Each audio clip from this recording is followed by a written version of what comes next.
All right, guys, welcome. Happy Monday. Welcome to Team Sway Lovely Life Team Call. I am super excited about tonight because this is not only somebody that is a coach that I've looked up to, but she's also a local coach, and it's our first guest speaker here, which is just a super exciting thing. So I can't wait to hear from her. So let me just sort of introduce you guys to her really quickly. Let me see if I can share my screen.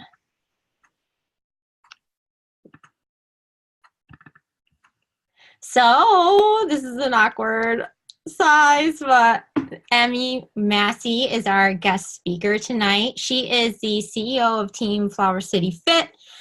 Personally, one of my most favorite team names on the planet.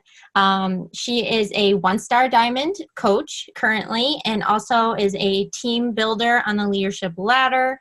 And she also just shared some really awesome, exciting news that she's going to be going full-time in a month. So I can't wait to hear more about that and how her story and how she's making this happen. Just a little side story with Emmi. I kind of admitted to her that I secretly stalked her at one of the Super Saturdays when I was going like all by my lonesome. And I remember her standing up when she got rank advanced to diamond. So that was really cool. And so she's been a coach that I've sort of watched and looked up to from a distance. So it's really exciting to sort of hear from her and see how this comes full circle. So Emmi, I will mute myself, and I've got my notes ready, and I can't wait to hear from you. Well, thank you for that beautiful introduction, Amy. I'm just so blessed to even be asked to speak to you ladies. So, my gosh, it's honestly such an honor. So, thank you guys for taking the time to tune in and listen. Like Amy said, my name is Emmi Massey, and we are from similar areas. I'm in Webster, New York, so kind of close by. Amy, are you still in Canandaigua? Is that where you live right now? I live just south of Canandaigua, but I work in Canandaigua. I live in Bristol. Okay. Okay, cool. Yeah, so close by. Rochester. So I'm just so excited to be sharing with you guys tonight a little bit more about me. So I signed up as a coach in June of 2017, so last June. Around that time, I was working a full-time job that I just really didn't feel fulfilled in. I was actually on staff with an organization called Young Life. I don't know if anyone's familiar with that. For a while, it was my passion. And then towards the end of, I was on staff for 4 years. Towards the end of that, I just really lost my passion for it and just really became passionate about health and fitness and started following a bunch of Instagram accounts and just really that's all I could talk about, and I was super passionate about it and started, becoming more healthier myself. And around that time, I went out on a date with my husband, and we were just kind of brainstorming and talking about the different jobs we could see each other doing if we were not, in the jobs we were in at that time. And my husband said to me, I could see you being like a health and wellness coach. He's like, I feel like you would love hanging out in yoga pants all day and just working out and inspiring people. And I was like, what? You never thought of that. I was like, the yoga pants thing sounds fun. But, and honestly, ever since he said that to me, I just couldn't get it out of my head. And at that time, my upline coach was Amy Rada, Happy Healthy Humble. I was following her, and she must have posted something about a happy hour, coach happy hour. I don't know if you ladies do those, but just to come and learn about coaching and what she did. And at the time, I don't even really think I knew, before that point, that she was a beach body coach. But I watched a happy hour, and I was like, yep, I totally want to do this. This is what I want to do. This is my passion. And so I talked to my husband about it, and he was a little hesitant. But we decided to try it out for 3 months. And by the end of the first month, I was an Emerald coach. And I was like, yep, like this is going to work for me. And we decided as, a couple, this is going to work for us and our family. And so here I am, a little over a year later, 1-star diamond coach and growing, pushing for 2-star diamond. And I'd love to be elite by the end of the year. I know that's a crazy goal, but one thing that my coach tells us all the time is to set goals that scare you. And so that's my scary goal. And the other one was to be full-time, which I haven't even really shared with my team yet, but I'm going to be going full-time in a little less than a month, which is crazy.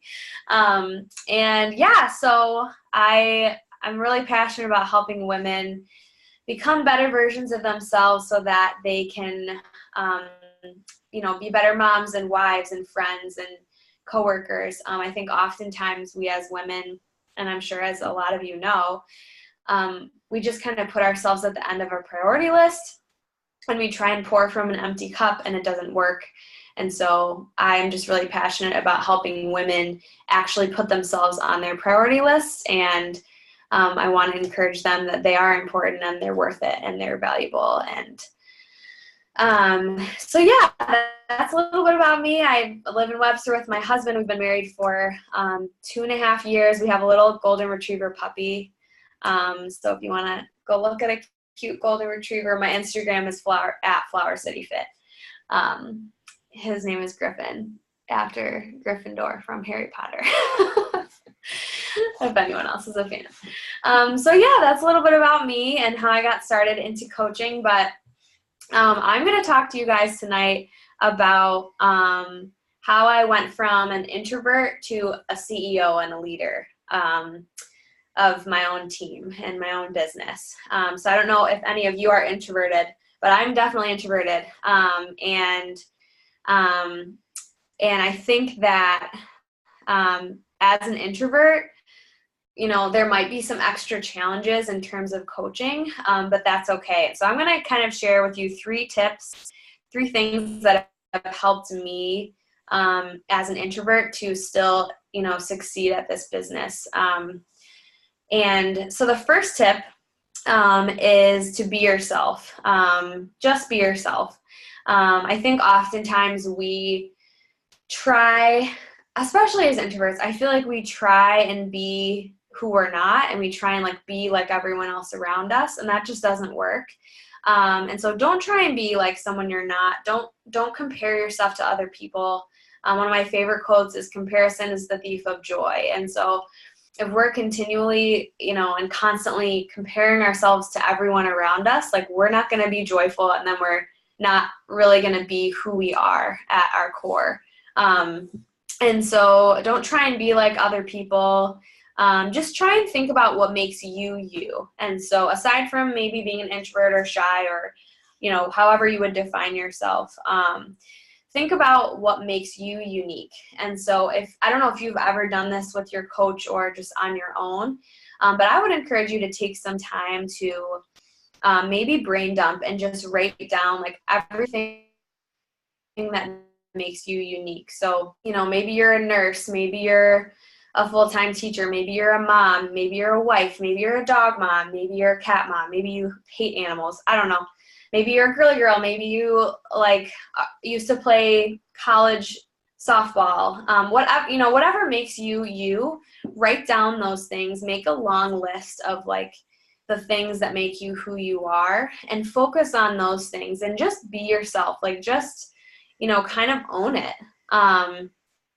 And so that's the first tip I have. Just be yourself. I think for me, I grew up always comparing myself to other people. And when I was growing up and I was in elementary school and middle school, I would just copy all the girls around me because I was never fully confident in who I was. And so I liked what they were doing. And so I would just copy them. And that has carried a little bit into my adulthood as well. But honestly, I think as I've grown older and as I've grown up, I've just realized no, I want to be who I am. And, coaching has been that thing for me. I've been able to just be exactly who I am. My brand, or the things that kind of make me unique, are that I'm married, I'm a Christian, I'm a dog mom to Griffin. I'm a musician. I sing. And I think those are my main ones on my profile. But, I'm a girly girl. I like to shop at Goodwill. So find those things that are unique about you and just own it and just be yourself. So that's my first tip. My second tip is to be real, to be open with your followers. I feel like it's really easy to kind of like paint this perfect picture of your life, especially on social media. You don't want to post a picture of you like sobbing, crying in a corner, but you also don't want to like only post like your perfect put together life. So I would say be real, kind of find a balance and be real and open and honest with your followers. That's going to build trust with them. So, for instance, I'm doing the 3-day refresh right now. And it's really hard. And so like I did pretty well all day. And then I came home and Luke made like pumpkin muffins. So I had a couple and like, I just shared that, cause I want to be real with them. Like I've also on a deeper level, I struggle with anxiety. So back when it was like really rough, I would get on and I would just share about it. I would just talk about it. And now I've been able to find some solutions, thank the Lord. And I've shared about that too. But like, if you're going through something difficult, whether it's about coaching or not, like whether it's you're doing a 3-day refresh and you fail, or you're going through anxiety and depression, like just share about that with your followers and be real with them, because that's when they're going to connect with you. A lot of people, they might connect with you if you post like this super positive, motivating post after your workout. And I still think you should do that. But people will even more connect with you when you are sharing like something vulnerable and something hard and, something you're struggling with. And so just be real with them. Also talk about like how coaching is like one of the most perfect jobs for an introvert. Because I think like it's true. Like if you're an introvert like I am, like I would say I'm an extroverted introvert, but essentially I really do love like spending a lot of time by myself. And so as a coach, you get to do that. Like you can, come home if you guys work other jobs. Maybe you're around people all day. So you get to come home and you get to kind of be in your like little office or your little setup, and you can just like plug in and go and maybe play some music, and, you're still reaching out and helping people and, maybe growing a team of your own or mentoring some ladies that just need help with their health and fitness. So you're still, chatting with women, but you're also alone. And so talk about that, like share about how, you found this thing that allows you to be exactly who you are as kind of this introvert or someone who, just likes their alone time, but you're also kind of growing a business and you're also loving other people at the same time. So talk about that. And I think people will connect with that too. Maybe even on other introverts that follow you, or just people, that consider themselves introverts that follow you, that maybe have never reached out to you before until you talked about that aspect of coaching. I would say too, look at others that inspire you. So I think there's a balance. I don't think you should only follow a ton of other coaches. I've heard a lot of people say, put your blinders up, and, like unfollow. If you're following a ton of coaches, like maybe it's time to unfollow them. But I would say like it's good to find a few coaches that really inspire you and motivate you. And so maybe there's a couple. I've definitely seen other coaches talk about like how coaching is a great outlet for them as an introvert, and kind of like model after that. Or, maybe there's some coaches that are really real and open and honest and vulnerable. And you need a good example of how to be that. And so model, find those coaches that inspire you and kind of model what you're doing after them. And so that's my second point, is to be real. And my third point is to do the 4 vital behaviors consistently. And this is something that I promise you, like if you do the 4 vitals consistently, you will go from, kind of the shy, timid introvert to like a CEO, to a leader of your own team, to, someone who's legitimately growing a business. And these 4 vital behaviors, seriously, they will change everything about your business. Some of them might be a little more difficult for you than others. And so do that one first. So the 4 vitals, I'm sure you guys probably know these, but doing reach outs, inviting people to, boot camps, or inviting people to the coach opportunity. That one as an introvert might be a little harder. But force yourself to do it first, and I promise you'll be happy you did. Being proof of the product. So, getting a workout in and showing people, like, share it on your Instagram story that you did lift 4, or, post a sweaty selfie after your workout and say, I did it, like, here I am. Drinking your shake, doing, maybe if you're doing a program, or you're eating super healthy, or you're doing 3-day refresh, like, share that with people. Recognize and celebrate. So I'm not sure how big of teams you guys have right now, or how many challengers or boot campers you have, but celebrate and recognize, maybe you have a girl who like lost 5 pounds, or maybe there's someone. I just had a girl the other day text me and say, girl, I have to tell you, these shakes are changing my life. So, like, celebrate that with her, and maybe share that on your Instagram story, or share it on your team page. Recognize and celebrate people. And then personal development. Can I get an amen? Like, personal development, yes. Personal development is so key. If you are struggling, if you are discouraged about your business or life, just open up a personal development book and read it. I cannot emphasize that enough. That has been honestly one of the most life-changing parts about this business is incorporating personal development on a regular basis, because it really does change your attitude. It'll encourage you on those days. And if you're feeling like kind of trapped in your fear, or you're really struggling to reach out or to be bold, personal development will like give you that kick in the butt that you need, and it'll help you believe in yourself more. Some of my favorites are, I love Miracle Morning. I just read Girl Wash Your Face by Rachel Hollis. That's a great one. The 5-Second Rule is amazing. I'm also currently reading You Are a Badass, which is also, it's really good too. So I've had a good mixture of PD books. So to kind of sum it all up, decide to go all in. Like, if you feel like right now you're kind of like half in, half out, or you're on the fence about coaching, like, go all in, and I promise you, you will see the return on that.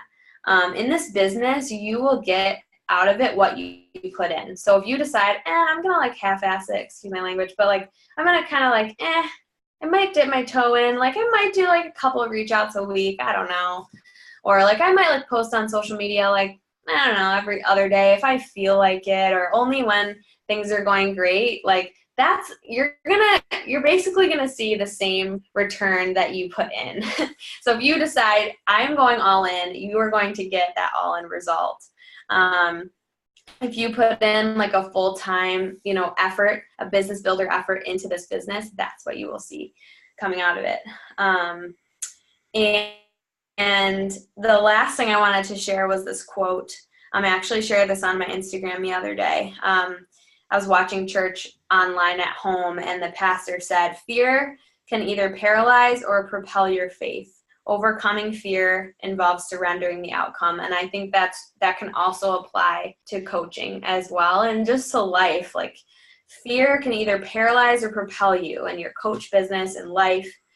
And overcoming fear involves surrendering the outcome. So when you're nervous to reach out to that friend of yours, or you're scared to host a happy hour, or you don't want to do invites, or you don't want to reach out, you don't want to be bold, you don't feel like overcoming that fear, just know that the outcome is going to be the outcome no matter what, and you just have to let go, and you just have to push yourself to be who you are, and to just push past your fear And so I hope that this was encouraging to you guys. Be yourself, be real, do the 4 vitals.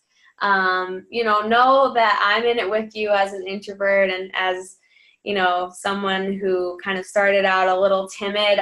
When I first started as a coach, I really felt like I have nothing to offer. Like, I don't even really know what I'm talking about. I don't know why people would want to follow me. I don't have anything special to share. I really questioned my knowledge of health and fitness. And a little over a year later, I have a team and I have coaches and I have challengers, and you just have to push past your fear. And the other side, what's waiting for you on the other side, is so worth it. So I hope that this was encouraging for you guys. Do you have time for a couple questions? Yeah, totally. Any questions that you have? All right. If you guys have any questions, put them in the chat, but I have a couple questions that I jotted down. Yeah. So what would you say were some of what would be I know you've given some really good tips, but what are some other things that you would say are really good as a new coach to get you kind of outside your comfort zone? I know for me, I was scared to death to go to a Super Saturday, by myself. I had nobody to go with, all of that, is so not my jam. But I did it. And I feel like that's something for me that I feel really got me into the community, to feel the community and how big it was and how just awesome it was, and make me feel not alone. So I wondered if there was anything like that you would say. Yeah. I mean, going to events, in-person events, are huge, and they will help you not only feel like part of the community, but it will help your business, because it will show people, oh, it's not just this girl sitting alone in her office by herself. This is an actual thing, and she's doing this coaching thing with other people, and it's going to show all of your followers that what you're doing is actually legitimate, and there are other people doing it, and that it'll excite people to want to be involved with you, because they'll see you at Super Saturday and see you doing a big workout with a group of people and think, oh my gosh, I want to do that. That looks fun. And the other thing I would say too, think about whatever scares you the most about this business and just make yourself do it. There's this idea about, I think it's actually a book. It's Eat Your Frog. I've never actually read it, but the idea with that is whatever scares you the most. So say, for instance, Reach Out scare you, or going to Super Saturday scares you, or hosting a happy hour scares you. You just have to make yourself do it. And I promise over time it will become less scary. So you have to push yourself to do the things that do kind of freak you out at first. And I promise over time you'll get used to it, and it will help grow your business. Yeah, totally. And what has coaching done for you? I mean, I know financially, you have been able to get to a place where you're able to leave your job, which is insane. I really want to talk to you about that, by the way. But how would you say that it's impacted your life and Yeah. In so many ways. I think coaching, yes, I mean, definitely it has provided financially for my family. We've been able to, I don't know if anyone else is a Dave Ramsey fan, but we've been trying to pay off our debt, and we've been following the baby steps. So that's one part of it, definitely. But I would do it for free. So the other things that it's really added, honestly, are one of the biggest things is community. I think over the last few years, I don't know if it's just the transitional age I'm in or whatever, after college, but I've just had a lot of close friendships kind of dwindle off, which is discouraging. And as a girl, you always ask yourself, what did I do wrong? Or, you always take the blame on yourself. And so for a while, I felt kind of lonely. And honestly, before I signed up as a coach, I really didn't know that there was kind of the community side to it. And it has been the biggest blessing. Like some of my closest friends are now, coaches with me, either on my team or on our bigger team, Happy, Healthy, Humble. And these are just women that I like love so much, and they have become really good friends. So I would say community is like the other huge piece that is such a blessing, definitely. Absolutely. I can relate to that. And I definitely think I don't know if it's a seasonal thing. I think it's just life, honestly. Probably this age of our life particularly, but I think that was a huge thing that drew me to coaching as well and I had no idea like what I was getting into when I first signed up, and I didn't know like about the community. And I would say absolutely it was once I realized the magnitude of the community and like just who was in it, like who was among it. Because I mean, once I realized that these women that I was following on Instagram were actually coaches, I was like, oh my God, I have to be a part of this, but that was like 3 months after I joined. So actually it's funny, you joined in June. Well, I decided to coach in June. So it's like, it's really interesting how things like parallel like that, but I can totally agree. I think the community is like the gift of it all. And my last question I wrote down was, what were some of the major obstacles that you personally faced? Like, what were like some of your biggest challenges that you as a coach had to like work through and improve on and like to really like move your business forward? Yeah, it's a good question. I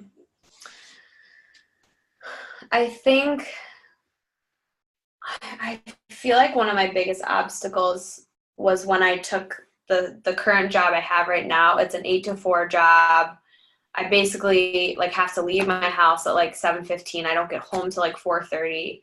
So it's like it literally consumes so much of my time, and so I do a little bit, but like I really can't do coach work that whole time, and that's like a big chunk of time. So I feel like just kind of that was an obstacle in and of itself, just learning like how to fit coaching into that schedule, because when I first joined as a coach, my schedule was like very sporadic, and I had a lot more freedom to like choose when I worked, and I did a lot of stuff on my own. And then I worked at a salon for a little while, and the hours were weird. And so I feel like that just like kind of having to restructure my schedule as a coach, or learn more of doing like power pockets versus having long periods of time. And I think another one too is like staying motivated consistently, or like staying motivated when it gets really hard. I had 1 month this summer. I'm just going to be real. I did not hit Success Club, and that's the only month I've not hit it, and I'm just like kicking myself.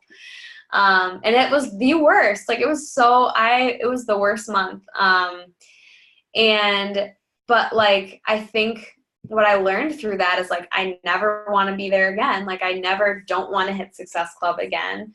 And, I don't know, I think this business like ebbs and flows. And so there will be moments, and I'm sure a lot of you feel this way.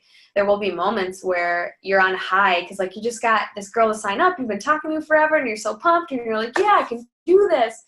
And then you'll go through like a week or two, or maybe a month where you're like, no one's saying yes. What am I going to do? And I think just like, I don't know, I've learned to like persist through that and just push forward. And like, I don't know, you just have to force yourself to, in the moments when you don't feel like doing it, you have to do it anyways.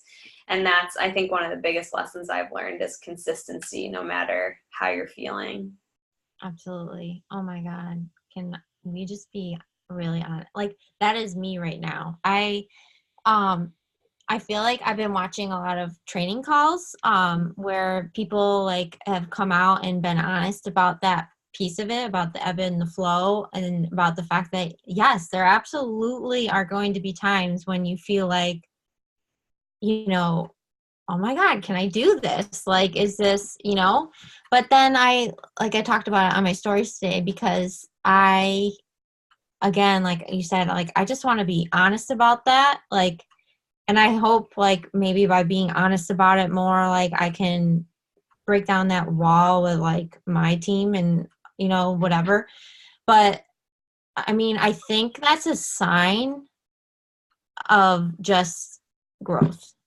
I mean, I feel like when we hit those walls, those are the times when most of the time people typically turn around and walk away or throw their hands up and be like, I quit, because it sucks. Like, it's so uncomfortable. It's like, but I mean, just like you said, consistency is like literally the only key, to just keep going despite it, because I feel like, you know, I don't know, like I can just totally, I don't know, I can't, and it's hard because it's totally like a faith thing, because you just have to like trust that if you just keep going, like it's going to pay off, like the compound effect, like it's going to perpetuate, and like it's going to, like, you're gonna get to the other side. And like I can say, like, for me, I think being not having that strong upline, like I've never used that as an excuse, but I think it's definitely something that I think about a lot, because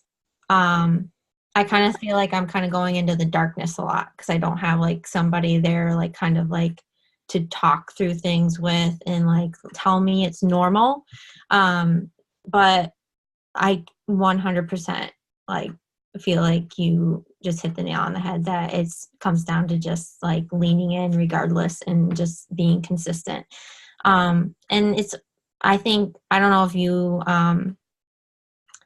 if this is true for you too, but just like, I can't imagine going backwards. That's the other thing. Like, I think, whenever I get to those moments where I'm just like, oh my God, this is so hard. Everyone's being like so negative and they're just giving me excuse after excuse. And, I'm just like, this is too much. It's just like, but what if I quit? Like, I can't imagine it, like there's the good always outweighs the bad, but the bad is like not the kind of bad that I feel like we deal with. It's not like the real bad, because it's just people, it's us dealing with other versions of us, which I think is like the kind of work that matters, in my opinion. So, sorry, I'm a talker.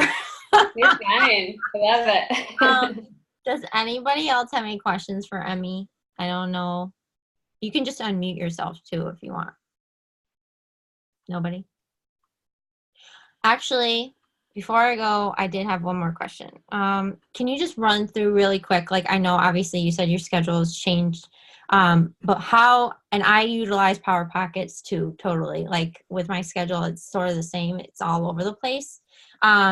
So I really have to utilize Power Pockets. Do you think, like, can you run down through like kind of your general gist of a schedule? Yes. Okay. So lately I try and get my workout in the morning. It doesn't happen every single day, but I'll wake up, like my alarm will go off at like 5:15, 5:30. I'll wake up, pour some liquid gold, maybe read a little personal development or like the Bible or a devotional, and then I'll press play. I'll get ready for work.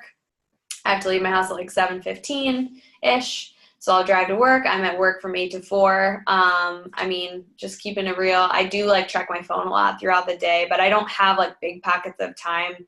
Like I'll check it here and there, or I get a half an hour lunch break from like 1 to 1:30. So like the whole lunch break, we have a break room. I don't ever sit with people, and I know that might look rude to other people. And some people are like, hey, you can come sit with us. And I'm like, thank you. And I'll explain to them, like, I actually have some work I want to work on. And all of them know that I'm a coach. So I'll say that. But I basically sit by myself, and I also try and pick, if you're able to pick your lunch break time, I try and pick a time when there's not a ton of other people in there, so that it isn't like I'm not being rude and not sitting with people. Yeah. But yeah, I do reach outs and I read personal development during my lunch break. or I'll post on social media and then check it a little bit here and there. Like if I take lots of bathroom breaks, then I'll check my phone in the bathroom. And then I drive home, and I do in my schedule, I have like a coach hours from 4:30 to 5:30. And sometimes it just doesn't work out perfectly like that, you know, if we have other stuff going on, but I try every night to put in some type of time into coaching. And then definitely on weekends right now, like Saturday mornings, I try and do a chunk of coach work, and Sunday mornings, like before we go to church, I try and do a chunk of coach work. And then Sunday nights we have a team call, and Monday nights we have a team call. And so I always like reserve those times.